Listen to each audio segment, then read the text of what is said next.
ॐ मङ्गलं भगवान् विष्णु मङ्गलं गरुडध्वजय मङ्गलं पुण्डरीकाक्षो मंगलाय तनोहरि। बोलिए भगवान परशुराम जी की जय। नमस्कार दोस्तों मैं कैलाश पंडित सुपुत्र परम आदरणीय गुरुवर ज्योतिषाचार्य पंडित सोहनलाल शर्मा जी के आदेश से आपके सामने कोरोना का कहर पर भविष्य कथन लेकर आ रहा हूं। लगातार ये मेरा चौथा भाग है, चौथा एपिसोड है कोरोना पर कहर को लेकर। और मेरा आप लोगों से निवेदन है कि यदि आपने हमारे पिछले 3 एपिसोड नहीं देखे हैं तो कृपया करके जल्दी से जाकर वो हमारे पिछले 3 एपिसोड देखें, जिससे कि आपको हमारे इस भविष्य कथन के बारे में विस्तार पूर्वक जानकारी मिल सके।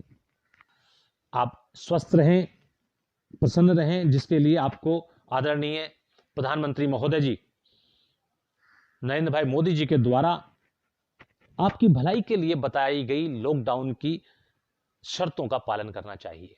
घर में रहना चाहिए, एक दूसरे से दूरी बनाकर रहना चाहिए। अपने हाथों को अगर बाहर आप जाते हैं या घर में रहते हैं तो बार बार धोइएगा अच्छे से। 20 सेकंड का समय कम से कम आप उनको धोने में दीजिएगा।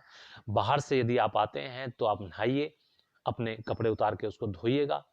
और खाने में भी इम्यूनिटी जिससे आपकी बढ़े, इस तरह का भोजन का सेवन कीजिएगा।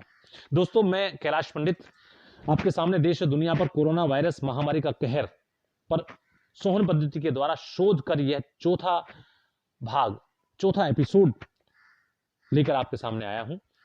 अभी तक हमने बताया कि आपको 3 एपिसोड हम बना चुके हैं।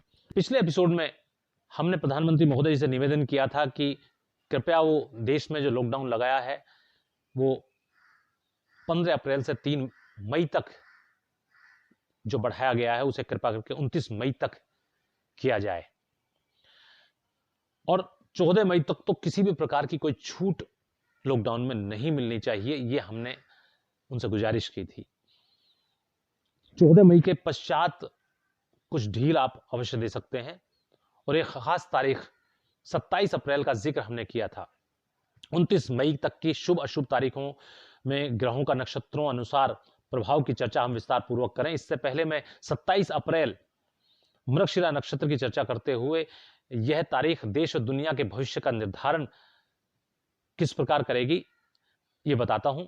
इसके साथ में 2 और तारीखें जोड़ लीजिए जो शोध के द्वारा निकल कर आई हैं, 4 मई और 6 मई। अब इन 3 तारीखों 27 अप्रैल, 4 और 6 मई, इन 3 तारीखों में कोरोना के विस्तार को देखना होगा कि उसमें मृत्यु दर क्या है और उसमें बीमारी से संक्रमित होने वाले लोगों की संख्या कितनी बढ़ी है, उसकी तादाद कितनी बढ़ी है इन तारीखों में खास तौर पर। अगर वो मृत्यु दर और संक्रमण होने की दर को बढ़ाते हैं तो ये कोई बहुत शुभ समाचार नहीं है देश और दुनिया के लिए।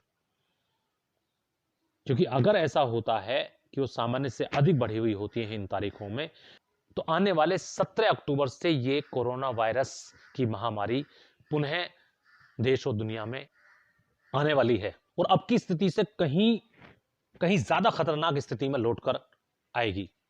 जैसे कोई घायल बाघ पलटकर ज्यादा खतरनाक खूंखार होकर आता है, उस तरीके से 17 अक्टूबर को वापस लौटने के बाद यह महामारी अपना प्रभाव दिखाती हुई जनवरी में जाकर कहीं शांत हो पाएगी। और अपने गणतंत्र दिवस 2021 से पूर्व 22 जनवरी को यह महामारी पूर्ण रूप से शांत होती हुई दिखाई दे रही है। अब हम वापस आते हैं कि हमारे अनुसार लॉकडाउन 29 मई तक क्यों होना चाहिए और 14 मई तक तो बिना ढील दिए लॉकडाउन को बढ़ा देना चाहिए। कारण है क्योंकि 25 अप्रैल से 29 मई के बीच 9 ग्रहों में से केवल एक ग्रह वरुण देव को छोड़कर, जो कि 6 वर्ष के लिए लगभग एक नक्षत्र में रहते हैं और वो ही केवल शुभ नक्षत्र में विराजमान हैं। वो नक्षत्र है पूर्वा भाद्रपद। लेकिन इसके अतिरिक्त 8 ग्रह, 9 में से 8 ग्रह सूर्य देव, चंद्र, मंगल, बुध, गुरु, शुक्र, शनि व अरुण देव।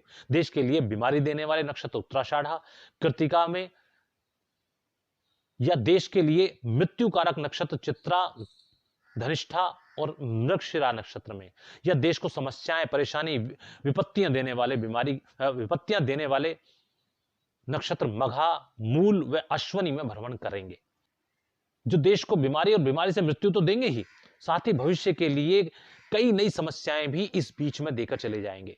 कुछ ऐसी समस्याएं जो सामाजिक सद्भाव, उपद्रव, देश की इकोनॉमी, किसान, मजदूरों के लिए, गरीबों के लिए कई ऐसी समस्याएं उत्पन्न कर देंगे जिनका प्रभाव अभी तो कोई विशेष नजर नहीं आ रहा है, किंतु भविष्य में वे समस्याएं उग्र रूप धारण कर सकती हैं। ऐसी परिस्थितियां देश के लिए कब बनेंगी, यह अभी शोध का विषय है।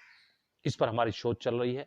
हम परम आदरणीय गुरुवर ज्योतिषाचार्य जी के द्वारा तैयार की गई वैदिक कालीन ज्योतिष पद्धति, सोहन पद्धति के द्वारा शोध करके अति शीघ्र आप तक पहुंचाने का प्रयास करेंगे। यदि आप सभी का पूर्ण सहयोग हमें व हमारे चैनल को इसी प्रकार मिलता रहा, हमें आशा ही नहीं अपितु पूर्ण विश्वास है कि आपका स्नेह व आशीर्वाद हम पर सदैव इसी प्रकार बना रहेगा। मैं बता रहा था कि 29 तक समय अच्छा नहीं है। मैं आपको उन तारीखों से अवगत कराता हूं जिन तारीखों में अधिक नुकसान होने का खतरा है।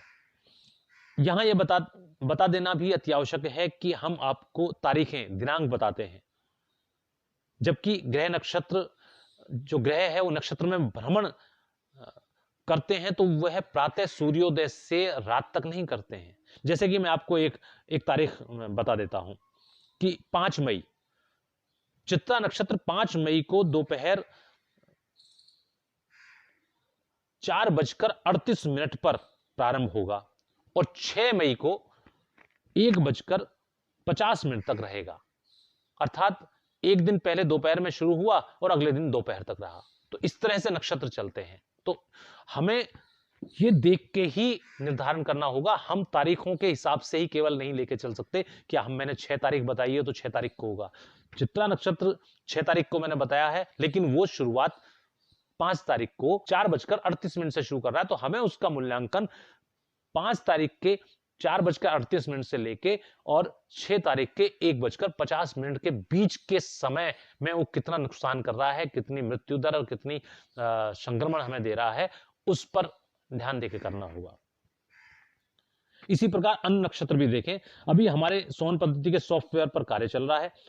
तब तक हम ग्रहों के नक्षत्रों में भ्रमण के समय व दिनांक के आंकड़े राजधानी पंचांग और एस्ट्रो सेज ऐप के द्वारा आप तक पहुंचा रहे हैं। मैं हृदय से इन दोनों का आभारी हूं कि ये हमारे इस भविष्य कथन को आप तक पहुंचाने में हमारी सहायता कर रहे हैं। दोस्तों जैसा कि लग रहा है कि वीडियो काफी बड़ी हो गई है, तो इस विषय को मैं अपने अगले वीडियो में कंटिन्यू रखूंगा। तब तक के लिए मुझे कैलाश पंडित को आप आज्ञा दीजिएगा। धन्यवाद, नमस्कार। जय भगवान परशुराम जी की और गुरु जी महाराज की जय हो।